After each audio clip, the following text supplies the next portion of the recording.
मेरे प्यारे छात्रों, द एजुकेशन वर्ल्ड में आप सभी लोगों का बहुत बहुत स्वागत है। उम्मीद करते हैं आप सभी लोग अच्छे होंगे। इसी उम्मीद के साथ आज का ये वीडियो शुरू करते हैं। ये Bihar SSC staff selection commission, Bihar staff selection commission का ये प्रैक्टिस सेट आप लोग को 1 आवर्स देंगे, जो आरबीडी पब्लिकेशन का है, खान सर के द्वारा दिया जाता है। तो इससे पहले इसमें कुल टोटल 27 सेट है। 7 क्या है पीवाईक्यू है और 20 क्या है प्रैक्टिस पेपर है। देख रहे हैं ये 20 क्या है, ये प्रैक्टिस पेपर है, जिसका आज भी हम पहला प्रैक्टिस पेपर आपको दे रहे हैं। इससे पहले पीवाईक्यू दे चुके हैं, तो आप हमारे प्लेलिस्ट में जाकर वहां सब देख सकते हैं। सबसे इंपॉर्टेंट बात क्या है कि एग्जाम होने वाली है, तो तैयारी में आप लोग अभी से पूरे जोश जुनून के साथ, अपने जज्बातों के साथ लग जाइए। अभी नहीं तो कभी नहीं, इसलिए क्या करें कि अभी से पूरे अपने जोश के साथ तैयारी में लग जाइए, अभी भी समय है। तो बिना जॉब के आप जीरो है, कहने का मतलब आपकी कोई वैल्यू नहीं है, इसलिए जॉब इंपॉर्टेंट है। इसलिए आप लोग पूरे तैयारी, पूरे दम के साथ अभी से जुड़ जाइए और हमारे चैनल, हमारे वीडियो के साथ जुड़ जाइए। इसमें हम आप लोग को जीके, जीएस और साइंस बताएंगे। मैथ्स और रीजनिंग जो है, मैथ्स रीजनिंग के लिए हम कई वीडियो बता चुके हैं कि आप हमारे चैनल से जुड़िए, सब्सक्राइब कीजिए, शेयर कीजिए। हम आप लोग को मैथ्स रीजनिंग का लाइव क्लासेस देंगे, तो हमारे लाइव क्लासेस से जुड़िए। चलिए चलते हैं इसी के साथ। जब तक हमारे पास ज्यादा से ज्यादा बच्चे नहीं होंगे तब तक लाइव क्लासेस संभव नहीं है, इसलिए आप हमारे वीडियोस को अधिक से अधिक लोगों तक भेजें, जो हम आप लोग को लाइव क्लासेस फ्री में दे सके। आइए देख लीजिए, प्रैक्टिस पेपर 1 है, आरबीडी पब्लिकेशन खान सर के द्वारा दिया था। चलिए हम लोग आज पहला क्वेश्चन की तरफ बात करें। मेरा पहला क्वेश्चन करा, सिंधु सभ्यता निम्नलिखित स्थलों में से किस स्थल में गोदी डॉकयार्ड होने का प्रमाण मौजूद है? तो लोथल है। क्या होगा? लोथल। सही उत्तर हमारा क्या होगा? ऑप्शन बी हो जाएगा। देखिएगा, लोथल को मिनी हड़प्पा के नाम से भी जाना जाता है, मिनी हड़प्पा के नाम से जाना जाता है। लोथल जो है ये भोगवा नदी के तट पर, कहाँ है? भोगवा नदी के तट पर है। इसकी जो खुदाई जो है 1954 ईस्वी में, इसकी खुदाई 1954 ईस्वी में एस.आर. राव द्वारा की गई थी। एस.आर. राव के द्वारा की गई थी इसकी खुदाई। ये गुजरात राज्य के अहमदाबाद शहर में है। कहाँ है? गुजरात के अहमदाबाद में है, गुजरात के अहमदाबाद बाद में। चलिए चलते हैं अगले प्रश्न की तरफ। अगला प्रश्न मेरा कह रहा, उत्तर बिहार का प्राचीन नाम क्या था? वज्जी। हमारा सही उत्तर ऑप्शन ए होगा। अगले प्रश्न की तरफ चलेंगे। तीसरा नंबर, निम्नलिखित में कौन से युग्म सही सुमेलित है? सही सुमेलित कौन सा युग्म है? डलहौजी के समय सती प्रथा का उन्मूलन, कॉर्नवालिस अस्थायी भूमि बंदोबस्त, वेलेजली सहायक संधि और विलियम बेंटिक रेगुलेटिंग एक्ट। तो देखिएगा, लॉर्ड डलहौजी के समय सती प्रथा हुआ था नहीं, लॉर्ड डलहौजी के समय तो डॉक्ट्रिन्स ऑफ लैब, हरत नीति उसने अपनाई थी, तो ये गलत हो गया। आपका इसमें से सही है, कॉर्नवालिस के समय अस्थायी भू बंदोबस्त शुरू हुआ था, वेलेजली में सहायक संधि शुरू हुआ था। तो 2 और 3 आपका सही है। तो 2, 3 आपका कहाँ मिल रहा है? तो 2 और 3 आपका ऑप्शन डी में मिल रहा है। तो सही आंसर हो जाएगा आपका option D. Option D is right answer. Wellesley सहायक संधि और कॉर्नवालिस अस्थायी भू बंदोबस्त। अगले प्रश्न की तरफ चलेंगे। 4 नंबर, क्रिप्स मिशन का प्रस्ताव कब आया? तो क्रिप्स मिशन का प्रस्ताव 30 मार्च 1942 को आया। सही उत्तर हमारा ऑप्शन ए हो जाएगा। अगले प्रश्न की तरफ चलेंगे। 5वां नंबर क्वेश्चन करा, दिल्ली समझौता किसे कहा जाता है? गांधी इरविन समझौते को दिल्ली समझौता भी कहा जाता है। गांधी इरविन समझौते को दिल्ली समझौता भी कहा जाता है। हमारा सही उत्तर क्या होगा? ऑप्शन सी होगा। इसी समझौते के अंतर्गत जो सेकेंड गोलमेज सम्मेलन हुआ था, सेकेंड गोलमेज सम्मेलन में भाग लेने महात्मा गांधी लंदन गए थे। कहां गए थे महात्मा गांधी? लंदन गए थे, इसी समझौते के तहत। आइए अगले प्रश्न की तरफ चलेंगे। 6 नंबर, वह कौन सा अंतिम वर्ष था जब भारत में रेल बजट और केंद्रीय बजट अलग अलग प्रस्तुत किया गया था? तो 2016 वह अंतिम वर्ष था, 2016 अंतिम वर्ष था जब रेल बजट और आम बजट अलग अलग पेश किया गया था। 2017 से रेल बजट और आम बजट दोनों को एक साथ पेश किया जा रहा है, 2017 से। तो मेरा सही उत्तर क्या होगा? ऑप्शन ए हमारा सही उत्तर होगा। अगले प्रश्न की तरफ चलेंगे। 1920 के दौरान दरभंगा राज में किसान आंदोलन का नेता कौन था? तो किसान आंदोलन का नेता स्वामी विद्यानंद। कौन थे? स्वामी विद्यानंद थे। सही उत्तर हमारा ऑप्शन बी हो जाएगा। ऑप्शन बी हमारा सही उत्तर होगा। अगला प्रश्न मेरा 8 नंबर है। वास्को डी गामा ने समुद्री मार्ग की खोज की थी। तो किसके समुद्री मार्ग की खोज थी? तो भारत के समुद्री मार्ग की खोज की थी वास्को डी गामा ने। हमारा सही उत्तर क्या होगा? ऑप्शन सी होगा। चलिए अगले प्रश्न की तरफ बढ़ेंगे। अगला क्वेश्चन हमारा कह रहा है 9 नंबर, इनमें से कौन घटना द्वितीय विश्व युद्ध का परिणाम नहीं है? औपनिवेशिक साम्राज्य का अंत, इंग्लैंड की शक्ति में ह्रास, राष्ट्र संघ का गठन। राष्ट्र संघ का गठन ये द्वितीय विश्व युद्ध का परिणाम नहीं था।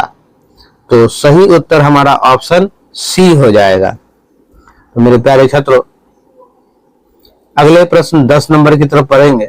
10वां नंबर क्वेश्चन करा पीपल्स वार ग्रुप संबंधित है। पीपल्स वार ग्रुप संबंधित है तो किससे संबंधित है? नक्सलवाद से संबंधित, नक्सलवाद। सही उत्तर हमारा ऑप्शन डी हो जाएगा। चलिए अगले प्रश्न की तरफ बढ़ेंगे। 11 नंबर 11 नंबर क्वेश्चन करा भारत का संविधान सभा के द्वारा डैश को अपनाया गया था। तो कब अपनाया गया था? तो देखिएगा इसको अपने, इसमें 2 तरह का क्वेश्चन आता है। अपनाया गया था और लागू किया गया था। तो 26 नवंबर 1949 को अपनाया गया था। 26 नवंबर 1949 को अपनाया गया था। अगर आपसे पूछा जाए कि इसको किस दिन लागू कर दिया गया, यानी इस पर इससे काम हो जाएगा, तो 26 जनवरी हो जाएगा। ये अपना लिया गया तो उसे मान लीजिए जैसे आपको कुछ कहा गया तो आपने उसको एक्सेप्ट कर लिया, पर किसी चीज को, जैसे कि कोई पद मिलता है तो उसको क्या करते हैं, वो मिल जाता है, लेकिन काम 2 दिन 1 दिन के बाद। तो उसी तरह ठीक 26 जनवरी 1950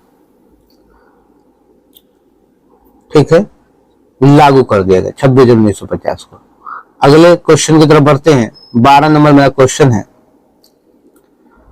भारतीय संविधान को संविधान सभा ने कब पास किया, यानी कब पास किया, अपनाया गया, दोनों एक ही बात हो जाएगा। ठीक है, तो ये हो जाएगा 26 नवंबर 1949 को। देखिए दोनों क्वेश्चन एक ही तरह का है।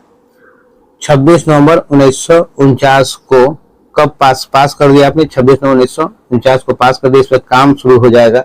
तो 26 जनवरी कब लागू कर दिया गया? तो 26 जनवरी 1950 को। वो भी क्वेश्चन आपको किसी न किसी सेट में देखने को मिल ही जाएंगे। तो आप लोग दोनों में कंफ्यूज मत होइएगा, दोनों अलग अलग बातें हैं। ठीक है, तो डेट को देखकर हो सकता है कभी कभी दोनों ऑप्शन आपको मिल जाए, तो आप वहां कंफ्यूज नहीं होना। तो मेरा सही उत्तर ऑप्शन सी होगा। चलिए अगले प्रश्न की तरफ बढ़ेंगे। 13 नंबर मेरा क्वेश्चन है। 13 नंबर मेरा क्वेश्चन करा किस संविधान से भारत ने राज्यों के नीति निर्देशक तत्वों के विचार को अपनाया है? किसे अपनाया है? तो नीचे जैसे तत्वों को आयरलैंड के संविधान से अपनाया गया है। सही उत्तर हमारा होगा ऑप्शन 4 होगा। क्या होगा? ऑप्शन 4 होगा। ये जो है हमारा संविधान के भाग 4 में दिए गए हैं। कहाँ दिए गए? संविधान के भाग 4 में दिया गया है राज्य के निचले तत्वों से संबंधित बात। चलिए अगले प्रश्न की तरफ बढ़ेंगे। निम्नलिखित में से किस विषय पर केंद्रीय और राज्य सरकार दोनों कानून बना सकते हैं? किस विषय पर? तो समावर्ती सूची पर केंद्र और राज्य दोनों ही कानून बना सकते हैं। ऑप्शन सी हमारा सही उत्तर होगा, समावर्ती सूची। अगले प्रश्न की तरफ बढ़ेंगे। अगला प्रश्न मेरा कह रहा है 15 नंबर, निम्नलिखित में से कौन सा युग्म सुमेलित है? यानी कौन सा आपका जो है सुमेलित है? आइए ऊपर कर ले। इसमें से कौन सा जो है सुमेलित है? तो अनुच्छेद 17 कानून के समक्ष समानता, अनुच्छेद 15 राज्य द्वारा किसी प्रकार के भेदभाव के विरुद्ध गारंटी, 14 सार्वजनिक रोजगार में सम्मान अवसर, उपयुक्त में से कोई नहीं। देखिएगा आपका जो है सुमेलित जो है अनुच्छेद 15 जो है वो सही होगा। राज्य द्वारा किसी प्रकार के भेदभाव के विरुद्ध गारंटी, यानी राज्य के द्वारा किसी भी व्यक्ति से किसी प्रकार का भेदभाव नहीं किया जाना है, ये बात अनुच्छेद 15 में कहा गया है। तो हमारा सही उत्तर ऑप्शन बी हो जाएगा। अगले प्रश्न की तरफ चलेंगे। अगला प्रश्न हमारा कह रहा है जब कोई राज्य राष्ट्रपति के शासन के अंतर्गत होता है तब उस राज्य का बजट कौन पारित करता है? तब कौन पारित करता है? तब वित्त मंत्रालय के द्वारा पारित किया जाता है। किसके द्वारा? वित्त मंत्रालय। सही उत्तर हमारा ऑप्शन डी होगा। 17 नंबर क्वेश्चन, भारत का प्रथम आम चुनाव डैश में हुआ था? तो 1951-1952 में प्रथम आम चुनाव हुआ था। इस चुनाव में कांग्रेस सबसे अधिक सीटें वाली पार्टी बनी थी और जवाहरलाल नेहरू के नेतृत्व में पहली बार निर्वाचित सरकार बनी। तो सही उत्तर हमारा ऑप्शन ए हो जाएगा। चलिए 18 नंबर प्रश्न की तरफ बढ़ेंगे। पंचायत समिति के सदस्य अक्सर डैश वर्ष के लिए चुने जाते हैं? तो पंचायत समिति के सदस्य 5 वर्ष के लिए चुने जाते हैं। सही उत्तर हमारा ऑप्शन बी होगा। सितंबर 2018 में किस भारतीय राज्य के पहले नागरिक विमानपत्तन का उद्घाटन किया गया था? तो सही आंसर हमारा हो जाएगा सिक्किम। क्या हो जाएगा? सिक्किम। सही उत्तर option A is right answer. अगले प्रश्न की तरफ बढ़ेंगे। अगला प्रश्न मेरा कर रहा है 20 नंबर, भारतीय साक्ष्य अधिनियम डैश में अस्तित्व में आया? भारतीय साक्ष्य अधिनियम कब अस्तित्व में आया? तो भारतीय साक्ष्य अधिनियम 1 सितंबर 1872 ईस्वी को अस्तित्व में आया। 1 सितंबर 1872 को। तो हमारा सही उत्तर हो जाएगा ऑप्शन सी। सही उत्तर। अगले प्रश्न की तरफ बढ़ते हैं। अगला प्रश्न मेरा 21 नंबर है। निम्नलिखित में कौन सा ग्रह आकार और द्रव्यमान के मामले में पृथ्वी के लगभग समान है? आकार और द्रव्यमान के मामले में पृथ्वी के समान कौन है? शुक्र है। शुक्र ग्रह है। सही उत्तर हमारा ऑप्शन बी हो जाएगा। देखिएगा शुक्र को सांझ या भोर का तारा भी कहा जाता है। इसे पृथ्वी की जुड़वा बहन भी कहा जाता है। जुड़वा, ठीक है। तो ऑप्शन बी हमारा सही उत्तर होगा। अगले प्रश्न की तरफ चलेंगे। अगला प्रश्न हमारा करा 1 दिसंबर को किस दिवस के रूप में मनाया जाता है? 1 दिसंबर को विश्व एड्स दिवस के रूप में मनाया जाता है। हमारा सही उत्तर ऑप्शन ए होगा। ऑप्शन ए सही उत्तर। अगले प्रश्न की तरफ चलेंगे। 23 नंबर क्वेश्चन करा लावनी किस भारतीय राज्य का प्रसिद्ध लोक नृत्य है? लावनी, तो लावनी जो है महाराष्ट्र का प्रसिद्ध लोक नृत्य है। तो सही उत्तर हमारा ऑप्शन सी हो जाएगा। 24 नंबर क्वेश्चन पर आएंगे। 24 नंबर क्वेश्चन कर रहा हमारा, निम्नलिखित में से किस प्रकार का कोयला उच्चतम गुणवत्ता का होता है? उच्चतम गुणवत्ता का, तो एंथ्रासाइड जो कोयला है वो बहुत ही उच्चतम किस्म का होता है। ठीक है, इसमें सर्वाधिक कार्बन की मात्रा 80 से 90% होती है। एंथ्रासाइड में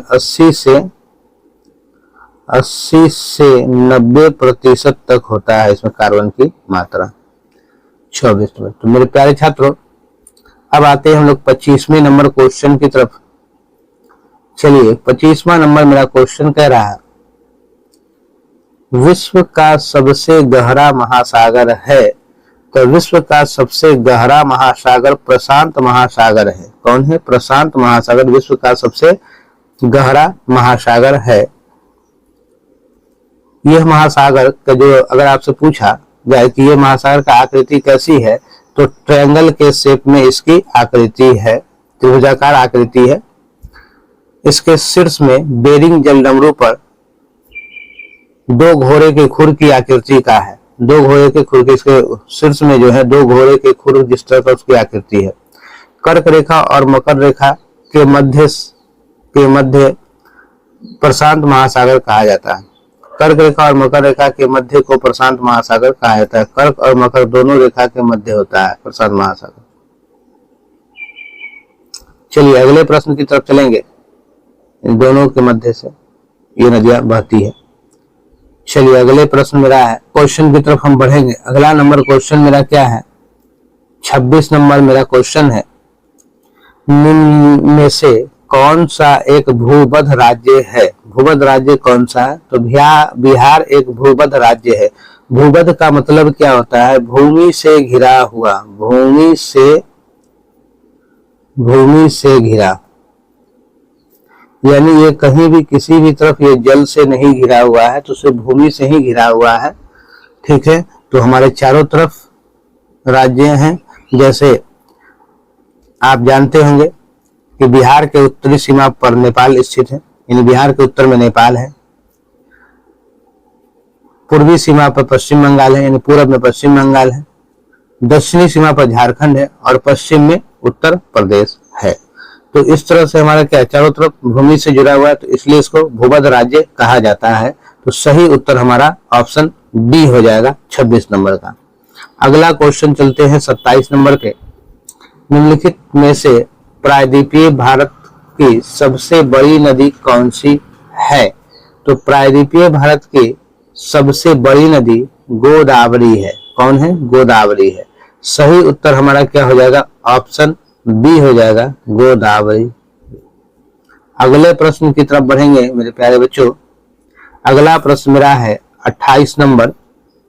28 नंबर क्वेश्चन हमसे कह रहा है, किस बहुउद्देशीय नदी घाटी परियोजना का निर्माण महानदी पर हुआ है? किस बहुउद्देशीय नदी घाटी परियोजना का निर्माण महानदी पर हुआ है? तो हीराकुंड बांध का निर्माण महानदी पर हुआ है। हीराकुंड बांध कहाँ है? तो उड़ीसा में है। कहाँ है? उड़ीसा में है।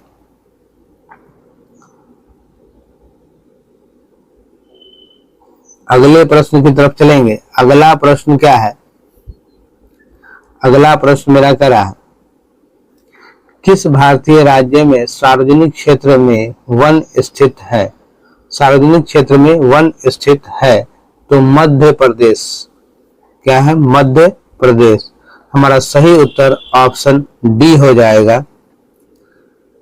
भारत के कुल भूभाग के 24% हिस्सों पर वनों से घिरा। भारत का जितना भी एरिया है उसका 24.4% वनों से घिरा हुआ है हमारा भारत। आइए हम लोग चलते हैं अगले प्रश्न की तरफ। अगला प्रश्न हमारा क्या रहा है?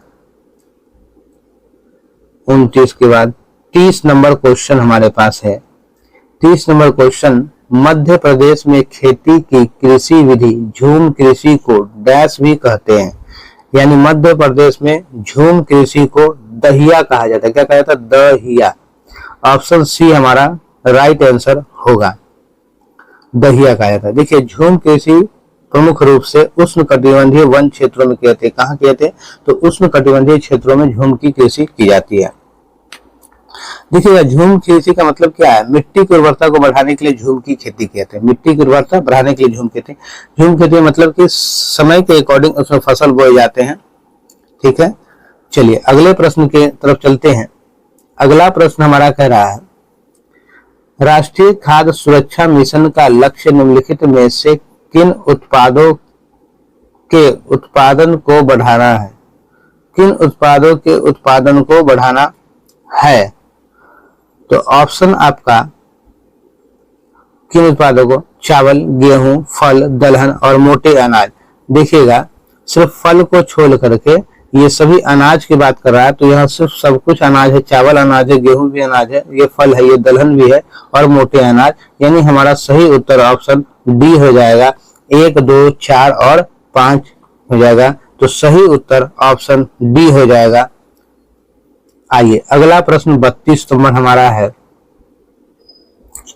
जनगणना 2011 के अनुसार निम्न में से किस राज्य का जनसंख्या घनत्व सबसे कम है? तो सबसे कम जनसंख्या जो है मेघालय का है। कहाँ का है? मेघालय का जनसंख्या सबसे कम। और सबसे अधिक जनसंख्या है तो कहाँ का है? तो दिल्ली का है। दिल्ली का है। ये 2011 की जनगणना के अनुसार है। चलिए तो सही उत्तर हमारा ऑप्शन ए हो जाएगा। अगला प्रश्न 33 नंबर हमारा है भारत के भुगतान संतुलन के चालू खाते में रुपए की पूर्ण परिवर्तनशीलता कब हुई? पूर्ण परिवर्तनशीलता कब हुई? तो ये हो जाएगा 19 अगस्त 1994 को। 19 अगस्त 1994 को। सही उत्तर हमारा क्या होगा? ऑप्शन सी हो जाएगा। अगला प्रश्न करा बैंक नोट प्रेस कहाँ स्थित है? तो बैंक नोट प्रेस देवास में स्थित है। कहाँ स्थित है? देवास में। देवास कहाँ है? तो मध्य प्रदेश में है। भारत में 4 नोट प्रेस है। ठीक है, कितने हैं? टोटल 4 नोट प्रेस है, जिसमें से एक का आपने नाम देख लिया देवास है, दूसरा नासिक है, तीसरा मैसूर और चौथा सालबनी में है। यही 4 जो है जहां भारत का नोट छपता है। चलिए अगले प्रश्न की तरफ चलेंगे। तो 34 का मेरा सही उत्तर ऑप्शन बी हो जाएगा। चलिए 35 नंबर पर बात करेंगे। समुराई योद्धा वर्ग है। समुराई योद्धा वर्ग है, ये कहाँ है? तो जापान में है। कहाँ है? जापान में। सही उत्तर हमारा ऑप्शन सी हो जाएगा। Option C is right answer. अगले प्रश्न की तरफ चलेंगे। स्पिनिंग जेनी की खोज किसने की? स्पिनिंग जेनी की खोज किसने की? तो जेम्स हारग्रीव्स ने की। किसने की? जेम्स हारग्रीव्स ने। सही उत्तर हमारा ऑप्शन सी होगा। ऑप्शन सी हमारा सही उत्तर होगा। नेक्स्ट प्रश्न करा प्राकृतिक चयन यानी नेचुरल सिलेक्शन का सिद्धांत किसने दिया था? तो देखिएगा प्राकृतिक चयनवाद का सिद्धांत डार्विन ने दिया था, यानी चार्ल्स डार्विन ने दिया था। सही उत्तर आपका ऑप्शन बी है। मेरे प्यारे बच्चों क्वेश्चन नंबर 38 की बात करते हैं। पौधों में निषेचन के फलस्वरूप उत्पन्न एकल कोशिका कहलाती है। तो उत्पन्न एकल कोशिका युग्मंज कहलाती है। क्या कहलाती है? युग्मंज कहलाती है। सही उत्तर हमारा क्या होगा? ऑप्शन ए हो जाएगा। 39 नंबर क्वेश्चन है दांत एवं हड्डियों में उपस्थित रहता है। क्या उपस्थित रहता है? तो कैल्शियम फॉस्फेट उपस्थित रहता है दांत एवं हड्डियों में। सही उत्तर हमारा ऑप्शन बी हो जाएगा। पीतरस का कार्य क्या है? तो पीतरस का कार्य वसा एवं एमल्सीकरण है। वसा एवं एमल्सीकरण है। सही उत्तर हमारा ऑप्शन बी हो जाएगा। क्या हो जाएगा? Option B. देखिएगा पीतरस वसा पाचन में महत्वपूर्ण भूमिका निभाता है। वसा के पाचन में महत्वपूर्ण भूमिका निभाता है ये पीतरस, ठीक है, इसका पाचन में। अब आप एक बात और देखिए, मानव के शरीर में जो है प्रोटीन का पाचन आमाशय में होता है। प्रोटीन का पाचन जानते हैं कहाँ होता है? प्रोटीन का जो पाचन होता है वो आमाशय में होता है।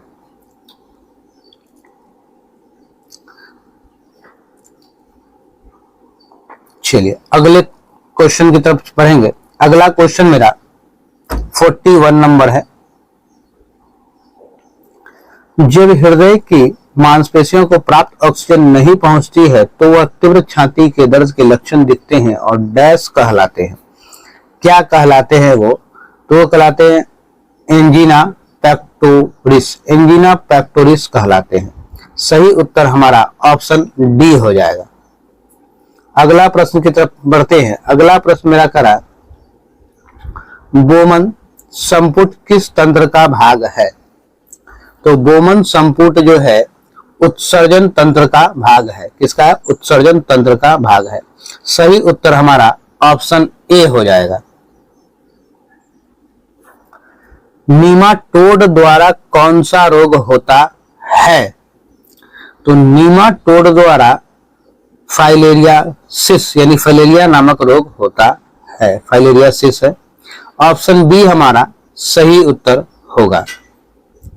क्वेश्चन नंबर 44 है, कीट निम्नलिखित में से संबंधित है। कीट किससे संबंधित है? तो एनीलिडा से संबंधित है। किससे संबंधित है? एनीलिडा से। सही उत्तर हमारा ऑप्शन सी हो जाएगा। Option C is right answer. ये जो है एलिनीडा एक जलीय जंतु होते हैं जो चट्टान या किसी ठोस पदार्थ में रहते हैं। ठीक है, एलिनीडा क्या है? एक जलीय जंतु है। अगला प्रश्न हमारा कह रहा है 45 नंबर हमारा क्वेश्चन है, रक्त का थक्का जमने के लिए आवश्यक विटामिन है। तो रक्त का थक्का जमने के लिए आवश्यक विटामिन विटामिन के है, जिससे रक्त का थक्का जमता है।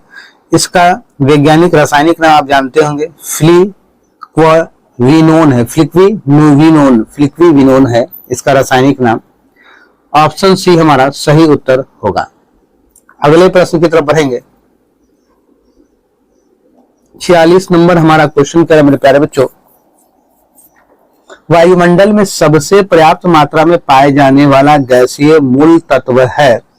तो क्या पाया जाता है? तो नाइट्रोजन पाया जाता है। क्या पाया था? नाइट्रोजन। ऑप्शन ए हमारा सही उत्तर हो जाएगा।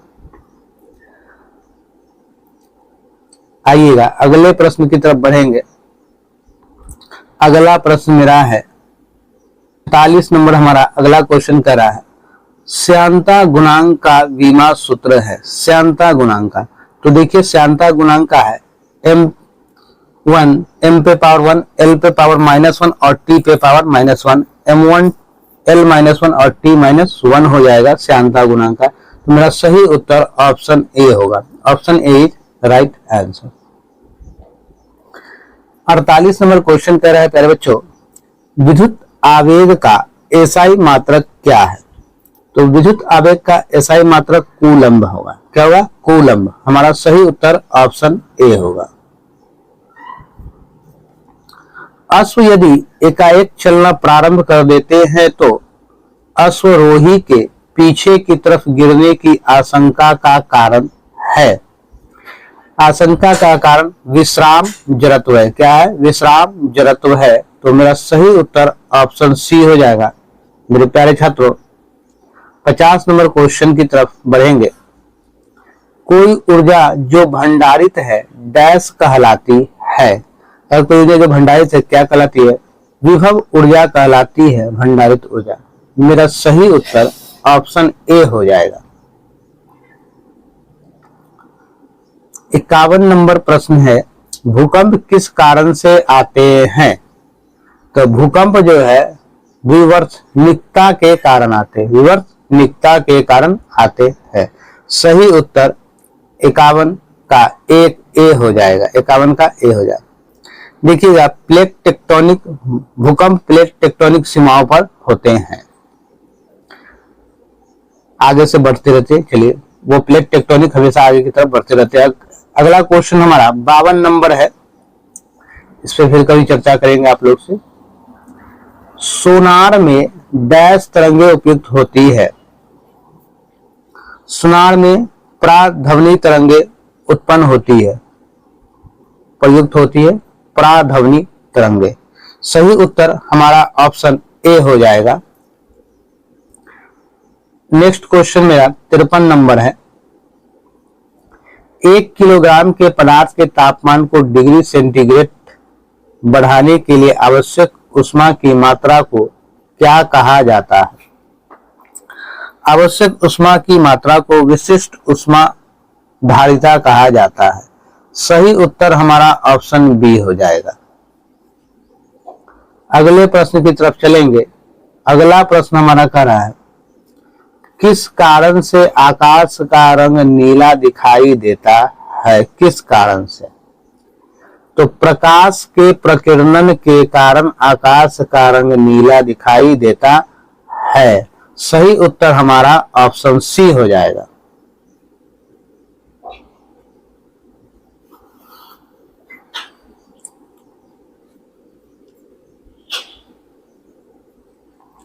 क्वेश्चन नंबर 55 कह रहा है, तारों को जोड़ने की प्रक्रिया कहलाती है। तारों को जोड़ने की प्रक्रिया कहलाती है। ये हो जाएगा श्रृंखला बंधन। क्या होगा? श्रृंखला बंधन। ऑप्शन डी हमारा सही उत्तर होगा। ऑप्शन डी क्या होगा? ऑप्शन डी होगा हमारा सही उत्तर। अगले प्रश्न की तरफ चलेंगे। 56 नंबर क्वेश्चन हमारा कर रहा है, लोहे की तली से भरी हुई एक नाव तालाब के पानी में तैर रही है। जब लोहे की तली को हटा दिया जाए तब पानी का स्तर घटेगा। क्या होगा? पानी का स्तर घटेगा। हमारा सही उत्तर क्या होगा? ऑप्शन बी हमारा सही उत्तर होगा।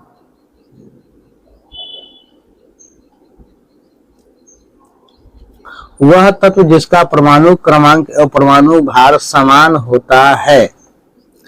परमाणु क्रमांक और परमाणु भार समान होता है उसे हाइड्रोजन है। वो कौन सा तत्व है? तो वो हाइड्रोजन है जिसका परमाणु क्रमांक और परमाणु भार दोनों बराबर होते हैं, इक्वल होता है। ऑप्शन डी हमारा सही उत्तर होगा। सूर्य के द्वारा विकिरित ऊर्जा का कारण। सूर्य के द्वारा विकिरित ऊर्जा का कारण तो नाभिकीय संलयन। क्या होगा? नाभिकीय संलयन होगा। सही उत्तर हमारा ऑप्शन बी हो जाएगा। B is right answer. समूह 18 के तत्वों को कहा जाता है। समूह 18 के तत्वों को अक्रिय गैस कहा जाता है। सही उत्तर हमारा ऑप्शन डी होगा। 60 नंबर क्वेश्चन का रहा है, प्लास्टर ऑफ पेरिस में निम्न में से कौन सा धातु पाया जाता है? तो प्लास्टर ऑफ पेरिस में कैल्शियम पाया जाता है। क्या पाया जाता है? कैल्शियम। सही उत्तर हमारा ऑप्शन ए होगा। मीथेन CH4 के अणु में मीथेन CH4 के अणु में केवल एकल आबंध है। क्या है? केवल एकल आबंध है। सही उत्तर हमारा ऑप्शन ए। निम्नलिखित में से सत्य कथन है। तो सत्य कथन क्या है? H2S सहसंयोजी यौगिक है। H2S सहसंयोजी यौगिक है। सही उत्तर हमारा क्या होगा? ऑप्शन सी हमारा सही आंसर होगा। 63 नंबर क्वेश्चन कह रहा है, निम्नलिखित में से कौन सा रासायनिक परिवर्तन का उदाहरण है? तो रासायनिक परिवर्तन का उदाहरण कौन सा है? लकड़ी का जलना। ये क्या है? रासायनिक परिवर्तन का उदाहरण है। सही उत्तर ऑप्शन सी हो जाएगा। बाकी ये सब भौतिक परिवर्तन है। क्या है? भौतिक परिवर्तन है।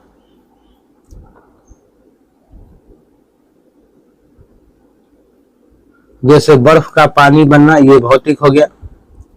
बर्फ का पिघलना, ये भी फिजिकल हो गया। चीनी का पानी उबलना, ये भी फिजिकल चेंजेज है, यानी भौतिक परिवर्तन है। तो सही उत्तर मेरा ऑप्शन सी है। अगला प्रश्न कर रहा है, गन मेटल किसका मिश्र धातु है? तो गन मेटल CuSn और Zn का मिश्र धातु है, यानी तांबा, टीना और जस्ता। Cu मतलब कॉपर, Zn मतलब जस्ता और Sn मतलब टीना। ठीक है, समझ गए? तो ये इसका मिश्र धातु है, तांबा, टीना और जस्ता का मिश्रण। ऑप्शन बी हमारा सही उत्तर होगा। रेडियो धर्मिता की खोज किसने की? तो हेनरी बैकुरल ने की थी, हेनरी बैकुरल। सही उत्तर हमारा ऑप्शन ए हो जाएगा। नेक्स्ट प्रश्न करा है, एक ग्रुप के तत्वों का सामान्य गुण है। एक ग्रुप के तत्वों का सामान्य गुण है संयोजक इलेक्ट्रॉनों की संख्या। संयोजक इलेक्ट्रॉनों की संख्या। सही उत्तर हमारा ऑप्शन डी हो जाएगा। अगले प्रश्न की तरफ बढ़ेंगे। बिहार की स्थापना कब की गई थी? तो बिहार की स्थापना 1912 ईस्वी में की गई थी। सही उत्तर हमारा ऑप्शन बी हो जाएगा। नेक्स्ट प्रश्न की तरफ चलते हैं। 68 नंबर, बिहार का कौन सा शहर 5 पहाड़ियों से घिरा है? तो बिहार का गया, भागलपुर, पटना, बोधगया, इनमें से कोई नहीं, उपयुक्त में से एक से अधिक। देखिएगा इसका आंसर आ जाएगा ऑप्शन ई जो है आपका सही आंसर आ जाएगा। चलिए अगले प्रश्न की तरफ बढ़ते हैं। 57वें ज्ञानपीठ पुरस्कार से किसे सम्मानित किया गया है? तो 57वें ज्ञानपीठ पुरस्कार से गोवा के लेखक थे दामोदर मौजी। कौन थे? दामोदर मौजी थे, ये गोवा के लेखक थे। सही उत्तर हमारा ऑप्शन डी हो जाएगा। 70 नंबर क्वेश्चन कर रहा है, पीएम मोदी कब वर्चुअली SCO शिखर सम्मेलन की अध्यक्षता करेंगे? कब करेंगे इसकी अध्यक्षता? तो इसकी अध्यक्षता जो है आपको 4 जुलाई को करेंगे। कब करेंगे? 4 जुलाई को। सही आंसर मेरा क्या होगा? ऑप्शन सी हमारा सही आंसर होगा। जो 22वें शिखर सम्मेलन हो की अध्यक्षता हो, जो 22वें शिखर सम्मेलन होगा। अगले प्रश्न की तरफ बढ़ते हैं। अगला प्रश्न कह रहा है 71 नंबर, दिलवारा मंदिर डैश में स्थित है? तो दिलवारा जैन मंदिर है, दिलवारा मंदिर स्थित है तो माउंट आबू में स्थित है। कहाँ स्थित है? माउंट आबू में। ये जैन का ही मंदिर है, दिलवारा जैन मंदिर, माउंट आबू में। तो सही उत्तर हमारा ऑप्शन ए हो जाएगा। अगले प्रश्न की तरफ चलते हैं। अगला प्रश्न मेरा कह रहा है, भारत की संसद में पहला लोकपाल विधेयक कब पेश किया गया था? भारत की संसद में पहला लोकपाल विधेयक कब पेश किया गया था? तो 1968 ईस्वी में पहला लोकपाल विधेयक पारित किया गया था। सही उत्तर ऑप्शन ए हो जाएगा। आधुनिक कंप्यूटरों का जनक किसे माना जाता है? तो एलन ट्यूरिंग को आधुनिक कंप्यूटर का जनक माना जाता है। सही उत्तर हमारा ऑप्शन बी होगा। अक्टूबर 2020 तक प्राप्त जानकारी के अनुसार भारत में सार्वजनिक क्षेत्रों के बैंकों की संख्या कितनी है? तो इसके बैंकों की संख्या 12 है। कितनी है? 12 है। सही उत्तर मेरा क्या होगा? ऑप्शन सी हो जाएगा। 75 नंबर क्वेश्चन मेरा कह रहा है, नमक पर ब्रिटिश एकाधिकार का विरोध करने के लिए गांधी जी ने किस वर्ष समुद्र तक दांडी मार्च शुरू किया था?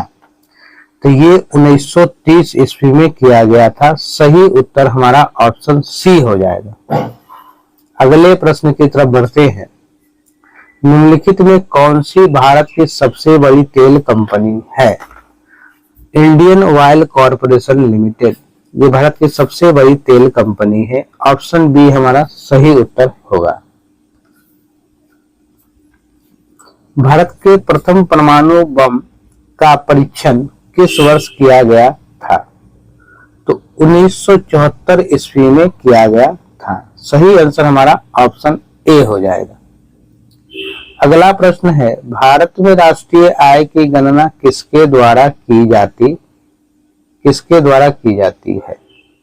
तो केंद्रीय सांख्यिकी संगठन के द्वारा की जाती है। सही उत्तर ऑप्शन सी हो जाएगा। जलियांवाला बाग नरसंहार डैश को हुआ था? 13 अप्रैल 1919 को हुआ था। ऑप्शन सी हमारा सही उत्तर हो जाएगा। ये जनरल डायर ने कहा था।